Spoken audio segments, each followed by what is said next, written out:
ये सवाल, मुझे ऐसा नहीं लगता कि कॉन्स्टिट्यूशनली कोई गलत बात कह रहे हैं, लेकिन जो हमारे संविधान की एक नैतिकता है, या जो हमारे हमारे हमारी जो राजनीति आज जिस जगह पहुंच गई है, जब हम इन सब चीजों को सुनते हैं तो क्या हमें तकलीफ होती? राजेश महापात्रा, राजेश महापात्रा। हाँ आशुतोष, आपने कहा ये असंविधानिक बात नहीं कही है। दरअसल में दिक्कत वहीं आती है। अगर प्रधानमंत्री ये कहते कि अगली बार सरकार भारतीय जनता पार्टी की आए और हो सकता है उन्हें ये मौका फिर से मिले यहाँ झंडा फहराने की, तो बात अलग होती। जब वो कहते हैं कि मैं झंडा फहराऊंगा, इसका मतलब जो हमारा गणतंत्र है ये एक मल्टी पार्टी डेमोक्रेसी है। यहाँ पर हम कोई व्यक्ति विशेष को चुनते नहीं है, हम एक पार्टी को चुनते हैं, पार्टी उसका नेता को चुनता है। इन्होंने वो पूरे प्रोसेस को प्रीएम्प्ट कर दिया जब उन्होंने कहा कि मैं ही प्रधानमंत्री यहाँ से झंडा फहराऊंगा दोबारा। तो इसीलिए एक तरह से ये संविधान का जो स्पिरिट है उस स्पिरिट की बात नहीं रहा, पहला बात। दूसरा बात है कि अगर आप पूरा को पूरा स्पीच सुनेंगे, इस बार स्पीच में जिसको हम अंग्रेजी में कहते हैं आई मी माइन, हर चीज उनके ऊपर एक व्यक्ति विशेष का व्याख्यान जैसे हो रहा था। दरअसल में जो आज तक का जो ट्रेडिशन रहा है, इंडिपेंडेंस डे स्पीच होता क्या है, उसमें हम अपने स्वतंत्रता संग्राम को याद करते हैं, उस लड़ाई की उपलब्धियों को याद करते हैं और एक पुनर्बार प्लेज करते हैं कि इन उन उपलब्धियों को सुदृढ़ कैसे बनाएं, आगे कैसे लेके जाएं।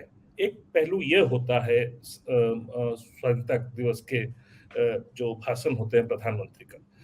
तो जब दूसरा बात, हम लोग सब इंतजार करते हैं कि इस स्पीच के दौरान वो उनके सरकार के कुछ उपलब्धियों को आगे बताते हैं और आने वाले दिनों में क्या करने वाले हैं वो भी बताते हैं।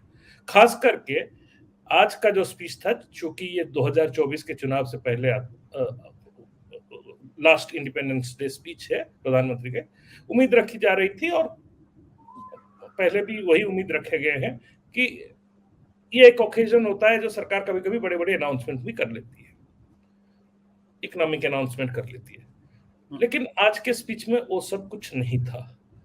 दूसरा जो उल्लेखनीय चीज जो मुझे लगा कि इस भाषण के दौरान आपने एकदम सही कहा, एक तरह से एक चुनाव प्रचार का भाषण रहा और उसमें भाषण के केंद्र में नरेंद्र मोदी रहे। नरेंद्र मोदी की सरकार हो या सत्ता पे होने वाला सरकार की बात नहीं कर रहे थे। तो एक तरह से ये प्रधानमंत्री का भाषण होता है, ये प्रधानमंत्री के हैसियत से वो भाषण दे रहे हैं ऐसे नहीं लग रहा था। तो इससे क्या होता है, जो प्रधानमंत्री का जो पद है उसी का गरिमा जो है, उसी का मर्यादा जो है, उसी का ही हानि होता है और वही होते हुए दिखाई दिया। तीसरा जो चीज देखने वाली बात जो मुझे सरप्राइजिंग नहीं लगा, कई दिनों से, पिछले 2-3 सालों से इस बात पर बहुत ध्यान दिया जा रहा है। एक तरह से जो है नैरेटिव को चेंज किया जा रहा है कि कर्तव्य करते जाओ। ये कर्तव्य काल है, अमृत काल जो है कर्तव्य काल है। हमने यहाँ पे कर्तव्य पथ बना दिया। ये एक बहुत बड़ा डिपार्चर है क्योंकि ये हमें दिशा दिखाती है कहाँ ये ले जाना चाहते हैं। बार बार ये कर्तव्य की बात करते हैं, अधिकार की बात नहीं करते हैं।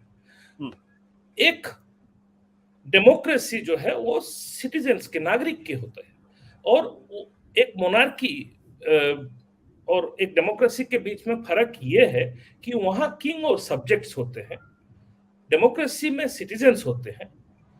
मोनार्की में सब्जेक्ट्स की कोई राइट्स नहीं होता है, उसका सिर्फ ड्यूटीज रिस्पॉन्सिबिलिटी होता है और वो ड्यूटीज रिस्पॉन्सिबिलिटीज कर्तव्य जो है वो राजा ही तय करता है और राजा जो है उसको डिवाइन राइट टू रूल रहता है। लेकिन गणतंत्र में जो है नागरिक बनाते हैं सरकार, नागरिक अपना नेता चुनते हैं और वो नेता कैसे राज करेगा वो भी नागरिक तय करते हैं और उसके लिए हमारे पास संविधान है और उसमें अधिकार सबसे पहले आता है, उसके बाद कर्तव्य और दायित्व की बात आता है। ये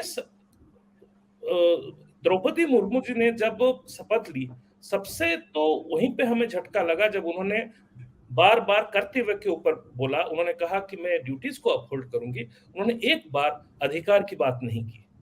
तो ये जो जिस दिशा में जा रहा है, जो नैरेटिव जो बन रहा है, उस दिशा में अगर देखा जाए, तो अगर ये पूरा का पूरा इंडिपेंडेंस डे का स्पीच अगर अगर व्यक्ति विशेष हो गया, तो ये एक सोच का प्रतिफलन है और वो जो सोच का प्रतिफलन है, मुझे आश्चर्यजनक नहीं लग रहा है। सत्य हिंदी का ऐप डाउनलोड करें गूगल प्ले स्टोर पर।